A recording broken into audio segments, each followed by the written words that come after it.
Lieutenant Margaret Chen stood in the processing room of Camp Ashford, holding a cardboard box filled with gold bands. The order from command was clear: confiscate all valuables from incoming prisoners. Standard protocol. But inside that box were 43 wedding rings, and the German women who'd surrendered them 3 hours earlier were still crying. Chen had processed thousands of prisoners since D-Day. She'd seen men hand over watches that had belonged to their fathers, women surrender lockets with children's photos inside. But this felt different. The sound coming from the women's barracks wasn't just crying. It was grief. Raw, ancient grief. And Chen, who'd followed every regulation for 18 months of service, was about to break the most important rule of all. She picked up one of the rings. Simple gold, worn thin on one side from years of wear. Inside, an inscription in German, Ewig dein, forever yours. Chen didn't speak German, but she knew what wedding rings meant. She knew what they represented when everything else had been destroyed. And she knew that in about 20 minutes, her commanding officer would walk through that door expecting to see the valuables secured and logged. What Chen decided in those 20 minutes would end her military career. But it would also become one of the most documented acts of compassion in the European theater's final days. April 1945. The war was ending, but nobody had told the chaos. Across Germany, hundreds of thousands of people were in motion. Refugees fleeing the Soviet advance, displaced persons searching for home, and prisoners. So many prisoners. The camps couldn't hold them all. Every day brought new transports, new faces, new stories of survival and loss. Camp Ashford, located in a requisitioned textile factory outside Reims, France, had been processing female prisoners for 6 weeks. Most were German military auxiliaries, typists, radio operators, nurses who'd worked behind the lines, women who'd worn uniforms but rarely held weapons. By April, the American command was overwhelmed. The camps were overcrowded, undersupplied, and understaffed. Processing incoming prisoners meant getting them cataloged, searched, and secured as quickly as possible. The standard procedure was brutal in its efficiency. Strip search, medical inspection, confiscation of all personal items, delousing, prison uniform, assignment to barracks. The goal wasn't cruelty, it was control. When you're managing 20,000 prisoners with limited resources, sentiment becomes a luxury you can't afford. Lieutenant Margaret Chen had arrived at Ashford in February 1945. She was 26 years old, born in San Francisco to Chinese immigrant parents who'd worked 16-hour days in a laundry to send her to college. Her father, Chen Wei, had come to America in 1910 with nothing but determination and a belief that hard work could overcome any obstacle. Her mother, Lin Mei, had followed in 1912, crossing an ocean to marry a man she'd met only once, trusting that this strange country might offer their future children opportunities China never could. They'd been right, but the cost had been enormous. Margaret grew up watching her parents bow and scrape to customers who treated them with casual contempt. She'd seen her father accept insults without response, because defending himself might mean losing business. She'd watched her mother's hands crack and bleed from the harsh laundry chemicals, never complaining, never resting. They'd taught her that survival meant following rules, staying invisible, never making trouble. But they'd also taught her something else. Her father had a phrase he repeated often, usually in Cantonese when he thought she wasn't listening. When you have power, use it to protect those who have none. He'd said it after giving food to a homeless man who'd wandered into their neighborhood. He'd said it after refusing to evict a tenant who couldn't pay rent during the Depression. He'd said it when Margaret told him she wanted to join the military, wanted to serve, wanted to be part of something larger than herself. You will see terrible things, he'd told her the night before she left for training. War makes people forget they are human. But you, Margaret, you must remember. You must be the one who remembers. She'd carried those words through 18 months of service. through the chaos of processing thousands of displaced people, through the bureaucracy and exhaustion and soul-crushing efficiency of managing human misery at industrial scale.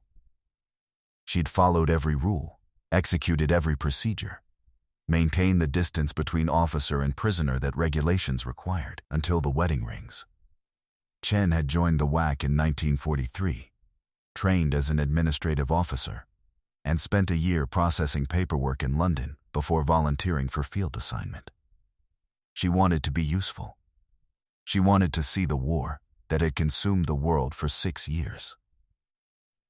Her friends back home, the ones who hadn't enlisted, were working in factories, selling war bonds, growing victory gardens. Important work, necessary work. But Margaret had wanted to be closer to the center of things. She'd wanted to matter. What she found instead was that war wasn't glory and purpose. It was exhaustion, not the dramatic exhaustion of combat, but the grinding weariness of managing human misery at industrial scale. Every day, women arrived at the gates. Women who'd been walking for weeks. Women who'd lost everything. Women who looked like they'd aged decades in months. Chen processed them with professional efficiency. Name, rank, unit assignment. Medical concerns. Special circumstances. Into the system they went. She'd become good at it. Too good, perhaps. She could process a transport of 50 women in under 3 hours. She could spot potential security risks, identify medical emergencies, maintain order even when prisoners were hysterical with fear or grief. Her efficiency reports were exemplary. Captain Bradford had mentioned her for commendation twice. She was on track for promotion. But efficiency came at a cost. Chen had learned to stop seeing individuals. It was the only way to survive the job. If you looked too closely at each face, heard too many stories, let yourself feel too much, you'd break. So you maintained distance. You followed procedure. You treated people like inventory because treating them like people would destroy you. The wedding ring shattered that protective distance. The transport arrived on April 23, 1945. 43 women, ages ranging from 19 to 56. They'd surrendered to American forces near Stuttgart 3 days earlier. Most had been support staff at a Wehrmacht communications hub. When the Americans came, they'd walked out of the building with their hands up, grateful to be surrendering to Americans instead of Soviets. The journey to Ashford had been rough. They'd spent 2 nights sleeping in the back of a military truck. No blankets. Minimal food. One of the women, a radio operator named Ilse who was 7 months pregnant, had gone into early labor during the transport. The medics had managed to stabilize her, but she was still pale and shaking when they arrived. The truck pulled into Ashford just after dawn. Chen watched from the processing office window as the women climbed down. They moved slowly, stiffly, like people who'd forgotten how their bodies worked. 2 guards escorted them toward the registration building. Standard procedure. Chen had done this hundreds of times. But when the women entered the processing room and the order came to remove all jewelry and valuables, something broke. One woman, maybe 30 years old with blonde hair that had been cropped short, twisted her wedding ring off her finger. Her hands were shaking so badly it took her 3 tries. When she finally got it off, she held it for a long moment, staring at it like she was memorizing every detail. Then she placed it in the collection box with a care that felt almost ceremonial. She didn't make a sound, but tears ran down her face in steady streams. The woman next to her, older, with gray streaking her dark hair and deep lines around her eyes, saw this and began to sob. Not quietly, not with restraint. She sobbed the way people sob at funerals, at bedsides, when something precious is being ripped away and there's no way to stop it. Her whole body shook with it. She removed her ring with trembling fingers, placed it in the box, covered her face with both hands and wept like her heart was breaking. Within seconds, it spread through the group like a contagion. 43 women removing 43 rings, and every single one was crying. Some cried silently, tears tracking down hollow cheeks. Some sobbed openly, shoulders heaving. One young woman, she couldn't have been more than 20, sank to her knees, clutching her ring in both hands, keening. The sound filled the processing room. It echoed off the concrete walls. It was the sound of loss compounding loss, of one more piece of self being stripped away. Chen stood behind her desk watching this and felt something shift in her chest. This wasn't protocol.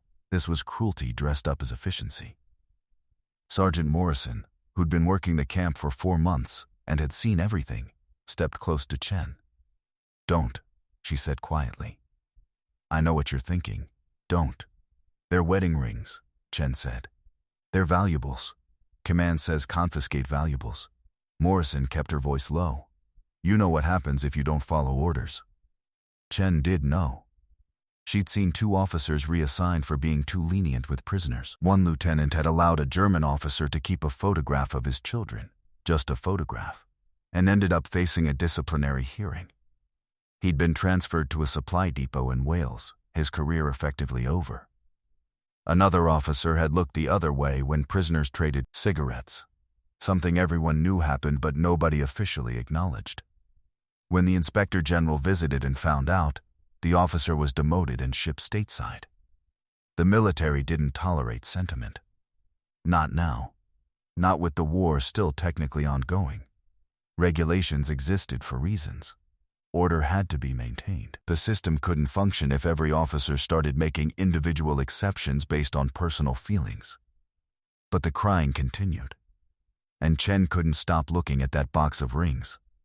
She sent the women to their barracks, told them to get cleaned up, that they'd receive assignments later. The moment they left, Chen picked up the box and carried it to her private office. She closed the door. She sat down at her desk, and she looked at 43 gold bands, each one representing a life, a promise, a world that had been destroyed. The ring with Uigdine engraved inside. Forever yours. A band so worn it had almost no detail left, just smooth gold polished by decades of wear. Someone had worn that ring for years, maybe decades, had twisted it nervously during difficult conversations, had looked at it for reassurance during hard times. A ring with a tiny diamond chip, probably someone's life savings spent on that one small stone. Chen could imagine the young man who'd bought it, probably in some small German town before the war, before everything fell apart. Could imagine him presenting it nervously, hoping it was enough, hoping she'd say yes. A ring that was clearly too large, as if the woman wearing it had lost so much weight it no longer fit properly. Chen had seen that too often, the way war and hunger reshaped bodies, how clothing that once fit now hung loose, how rings slipped off fingers that had grown thin. A ring that looked handmade, slightly irregular, as if someone without much money or resources had fashioned it themselves. The gold wasn't entirely smooth. The band wasn't perfectly round. But someone had made it with their own hands, had poured love into every imperfection. Each one told a story. Each one represented someone who'd believed in something permanent in a world that had proved nothing was permanent at all. Chen opened her desk drawer and pulled out a file. Prisoner processing regulations. She'd read it so many times she could recite sections from memory. Section 7. Paragraph 4. All items of value, including but not limited to currency, jewelry, watches, and precious metals, must be confiscated and catalogued. Items will be returned to prisoners upon release or repatriation, unless military necessity dictates otherwise. Unless military necessity dictates otherwise. That phrase did a lot of work. It meant that anything could be kept if someone decided it served a military purpose. It meant that a wedding ring could be confiscated forever if some officer decided it might fund enemy operations or pose a security risk. It was bureaucratic language that made cruelty sound reasonable, made theft sound like policy. Chen had been raised to follow rules.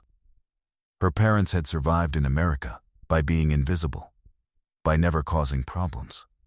by doing exactly what was expected. They taught her that arguing with authority was dangerous, that making waves led to consequences, that safety came from compliance. But they'd also shown her, through their actions if not their words, that rules without compassion were just organized cruelty. She'd watched her father give away food they could barely afford to spare because someone was hungrier. She'd seen her mother stay up all night mending a customer's coat without charging extra, because the woman was a widow who couldn't afford more. Small acts of kindness that broke the strict economics of survival, but affirmed something more important. Her father's words echoed in her mind. When you have power, use it to protect those who have none. Chen had power now. Not much, but some. She had the power to interpret regulations, the power to make decisions about what constituted military necessity, the power to choose between procedure and humanity. But she couldn't shake the image of that first woman twisting her ring off her finger with shaking hands. Couldn't stop hearing the sound of 43 women weeping. There was a knock at the door. Chen shoved the box of rings into her desk drawer and called, "Come in." Private Williams entered, carrying a stack of processing forms. She was 19 years old, from Iowa, fresh-faced and earnest in the way that only people who hadn't seen too much yet could be. The new transport's been logged. Lieutenant, 43 prisoners, all female, Wehrmacht auxiliary. Medical checks completed. No security concerns flagged. They're assigned to Barracks 7. Thank you, Private. Williams hesitated at the door, her hand on the knob.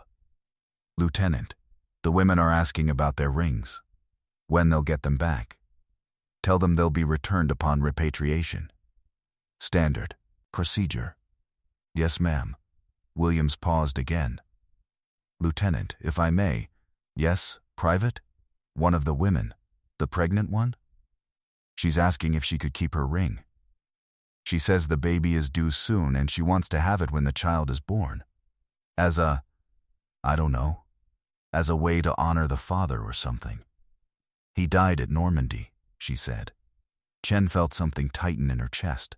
What's her name? Ilse Becker. She's in the medical ward under observation, but she's stable. The doctor says she should be fine if she rests. Tell her the same thing. Rings will be returned upon repatriation. Yes, ma'am. Williams left, closing the door behind her with a soft click. Chen sat alone with the drawer full of rings. Standard procedure. That phrase haunted every decision in this place. Standard procedure meant treating human beings like inventory. It meant reducing people to numbers, problems to be processed, emotions to be ignored. It meant a woman giving birth in a prison camp couldn't have her wedding ring, couldn't hold on to the last physical connection to the man who'd fathered her child. She'd accepted that logic for 18 months because she'd believed it was necessary. In war, you couldn't afford sentiment. You had to maintain order. You had to keep distance between captor and captive. Otherwise, the whole system collapsed into chaos. But right now, in this moment, Chen didn't care about the system. She cared about 43 women in Barracks 7 who'd lost their husbands, their homes, their countries, and were now losing the last physical reminder that they'd once been loved. She cared about Ilse Becker, 7 months pregnant in a prison camp medical ward, asking if she could keep a ring while she gave birth to a child whose father was already dead. That evening, Chen did something she'd never done before. She went to the women's barracks. It was against protocol. Officers didn't socialize with prisoners. Officers didn't visit barracks except for official inspections or disciplinary actions. Maintaining distance was essential to maintaining authority. But Chen needed to understand something.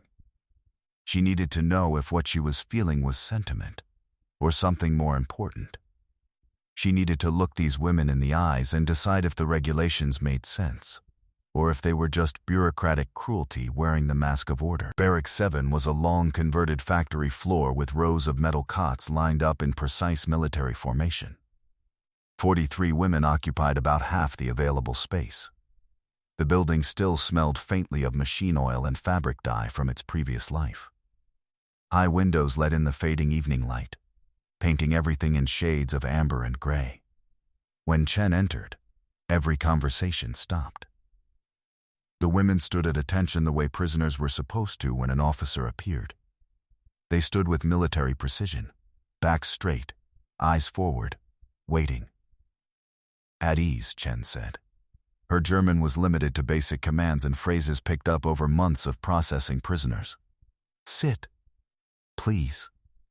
They sat slowly, uncertainly. Some perched on the edges of their cots, ready to stand again if needed. Others lowered themselves carefully, as if sitting fully might be presumptuous. Chen stood in the center of the barracks, feeling their eyes on her.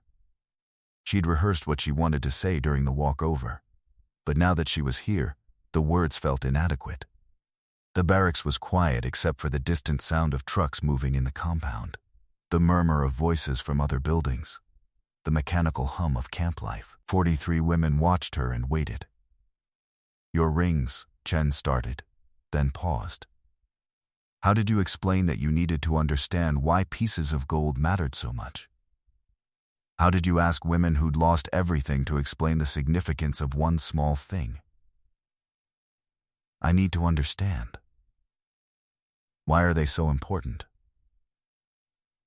For a long moment, nobody spoke.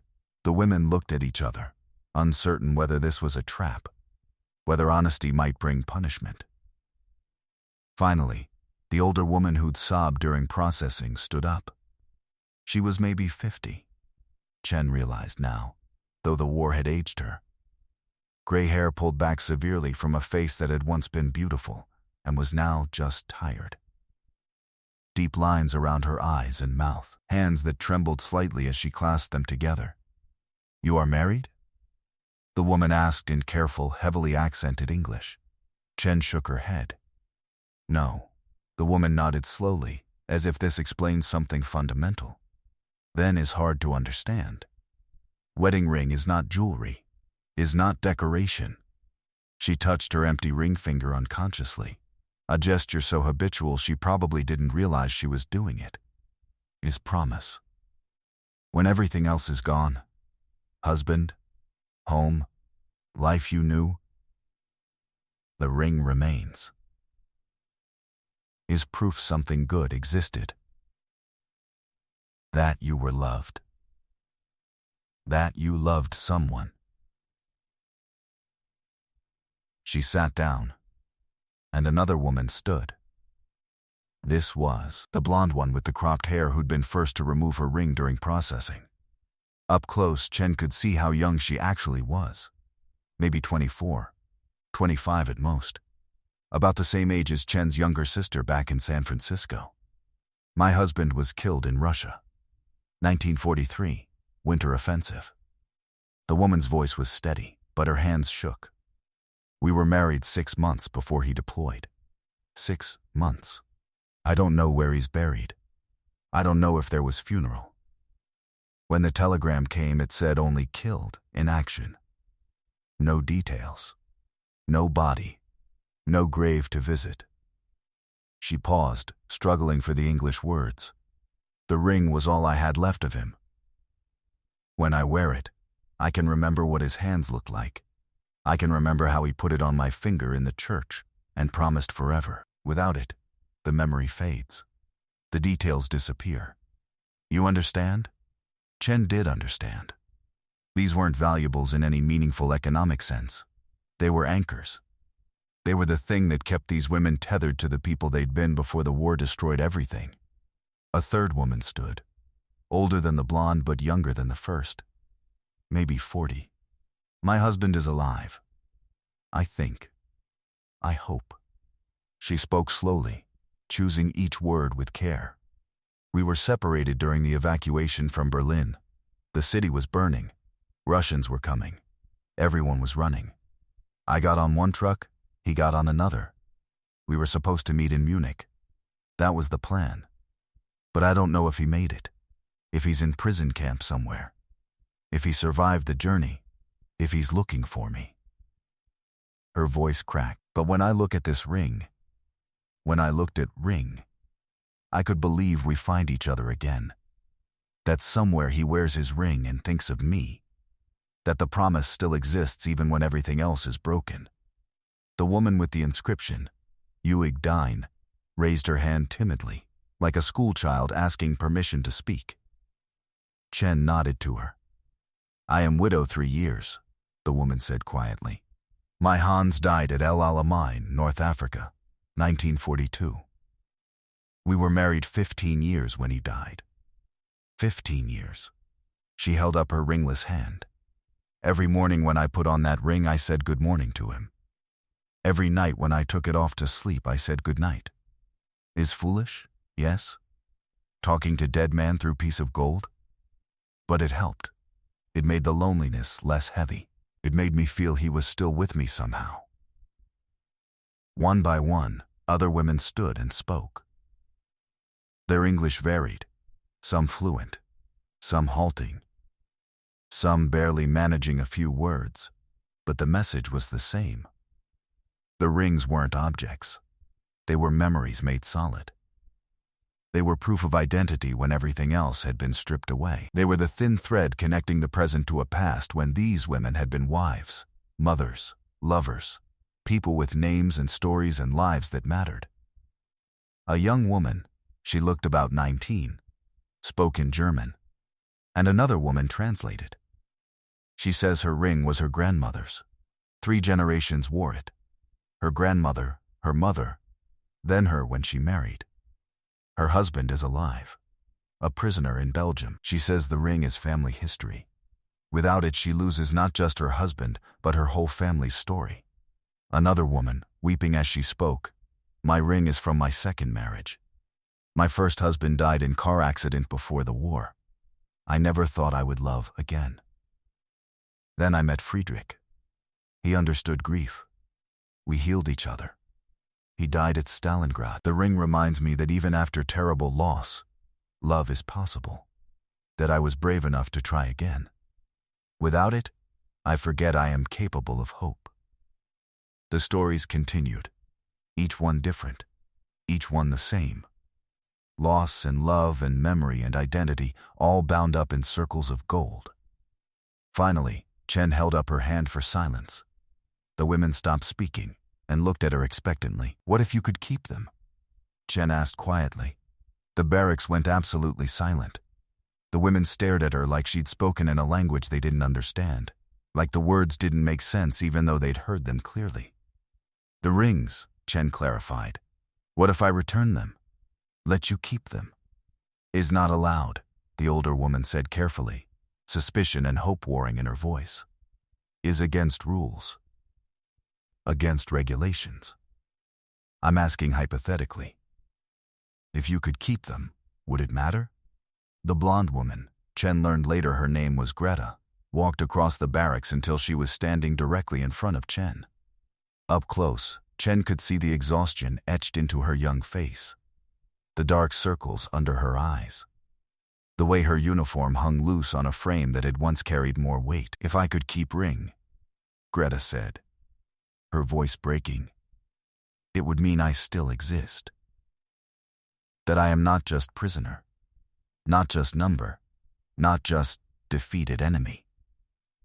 That I am still Greta, who married Klaus in 1940, who loved and was loved. That I am still human being with past, with story, with heart that remembers. She started crying again, but this time she didn't try to hide it. You take ring. You take last piece of who I was. You understand? Is not about gold. Is not about value. Is about identity. Is about dignity. Is about being person instead of thing. She reached out, then caught herself. Remembered that touching an officer could bring punishment. Her hand dropped back to her side. You know what is hardest part of being prisoner? Is not the bad food or hard beds or locked doors. Is that everyone looks at you and sees enemy, sees German, sees uniform and nothing else. Nobody sees Greta who loved books and wanted to be teacher. Nobody sees woman who cried when her husband died, who still dreams about him, who wakes up reaching for him and finding empty space. You take ring. You take last proof that person existed. You take last piece of Greta and leave only prisoner. Chen felt something crack inside her chest. A decision crystallizing. A line being crossed. Return to your cots, Chen said. I'll be back. She left the barracks and walked directly to her office. The camp was quiet. Most personnel were at dinner in the mess hall.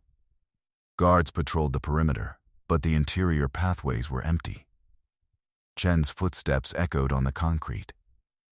She opened her office door, went straight to her desk, pulled out the box of rings. 43 gold bands.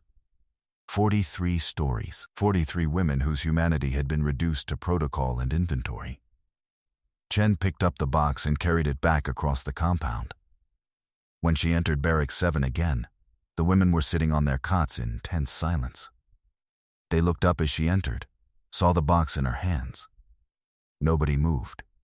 Nobody breathed. Chen set the box on the nearest cot and opened it. Find your rings, she said clearly. Take them. Keep them. Wear them. Still, nobody moved. They stared at the box like it might vanish if they reached for it. Like this might be a test, a trap, something too good to be true. I'm serious, Chen said. Take your rings. They're yours. They've always been yours. The older woman stood up first. She walked to the box slowly, reverently, like someone approaching an altar. She sorted through the rings with careful hands until she found hers. She held it up to the fading light, examined it, made sure it was really hers. Then she slipped it onto her finger. Her entire face transformed. Ears seemed to fall away. She looked at her hand with the ring back in place and started crying. But this time it was different. This time it was relief. Joy mixed with grief, the complicated emotion of getting back something you'd thought lost forever. Then they all came. 43 women crowding around a cardboard box, searching through rings, finding their own, sliding them onto fingers, embracing each other. Some laughed through their tears. Some sobbed with relief. Some just stood there, staring at their hands like they'd gotten back a piece of their souls, like they'd been made whole again after being broken. Greta found her ring, the one from Klaus who died in Russia, and held it to her chest for a long moment before putting it on. Then she looked at Chen with an expression that was part gratitude, part disbelief, part something Chen couldn't quite name. Why? Greta asked. You will be in trouble for this. Big trouble. Why you risk it? Chen didn't have a good answer. Or maybe she had too many answers. Because her father had taught her that power meant responsibility to those without power. Because her mother had shown her that kindness mattered even when it cost you something. Because she'd spent 18 months watching humanity get processed out of people, and she was tired of being part of the machine. Because 43 women crying over wedding rings had broken something in her that protocol had built. Because seeing these women as people instead of prisoners meant treating them like people instead of inventory. Because you're right, Chen said finally. You're still human beings. You deserve to be treated like it. She left the barracks to the sound of women crying and laughing at the same time, to the sight of 43 hands held up to the light, examining rings, remembering promises, reclaiming identities. Chen walked back to her office in the gathering darkness. She knew what was coming. She'd violated direct orders. She'd made a unilateral decision that contradicted military policy. She'd put her judgment above command authority. When they found out, and they would find out within hours, there would be consequences. She didn't have to wait long. The next morning, Captain Bradford called Chen into his office before breakfast. He was 51 years old, a career officer who'd spent the entire war behind desks managing logistics. He believed in chain of command, proper procedure, and maintaining discipline. He did not believe in sentiment. He did not believe in exceptions. And he most certainly did not believe that individual officers had the right to override standing orders based on personal feelings.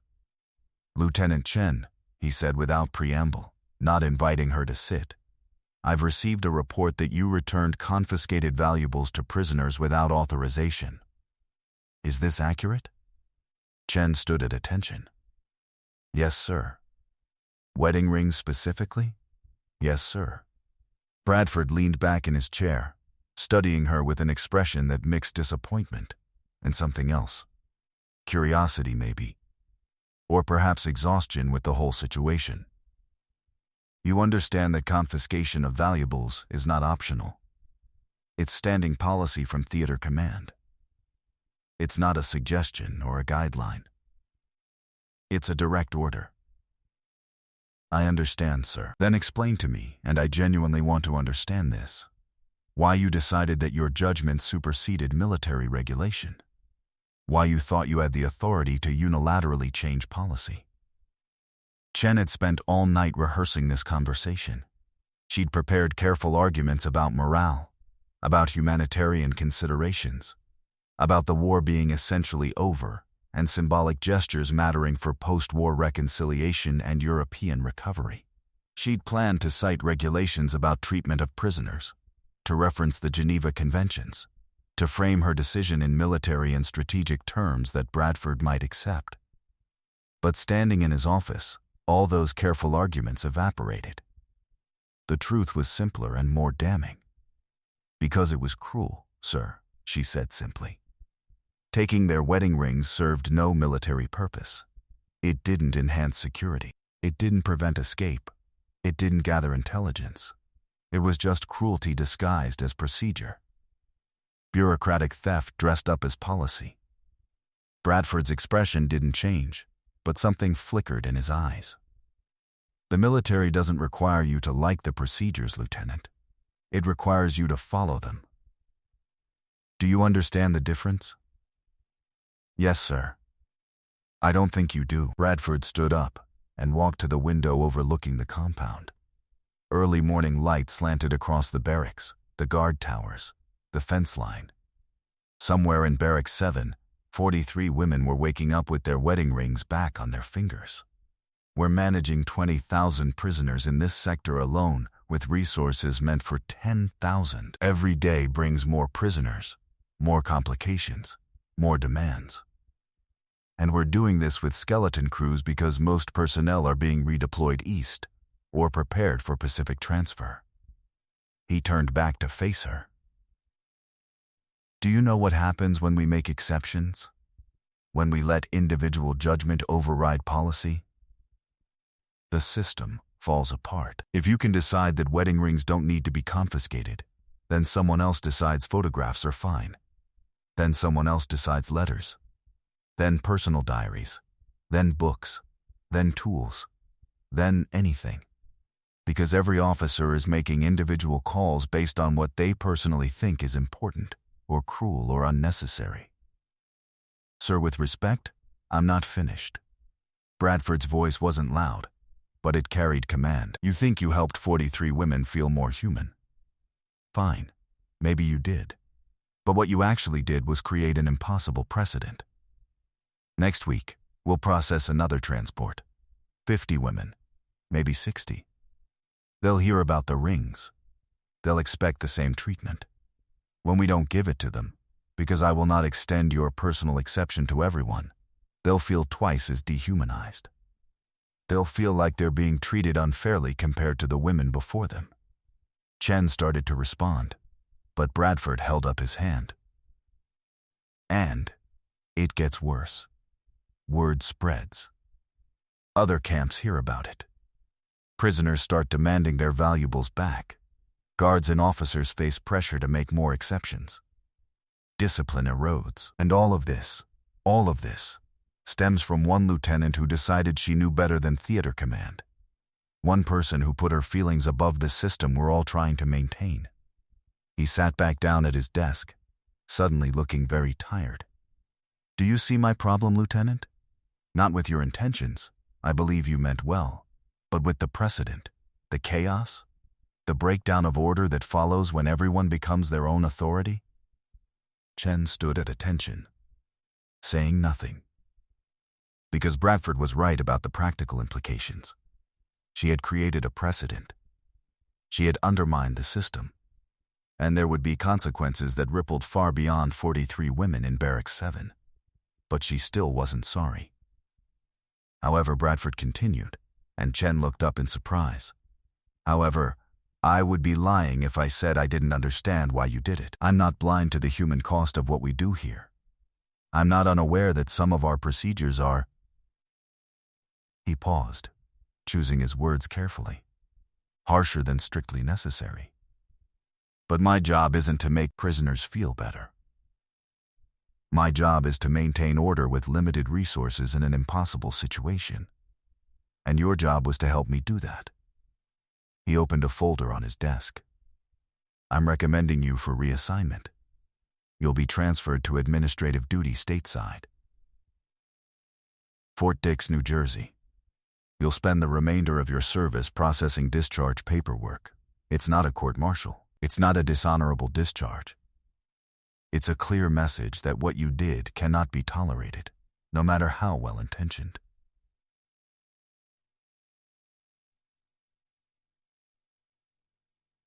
I understand, sir. Your service record will reflect exemplary performance, except for this incident. You'll be eligible for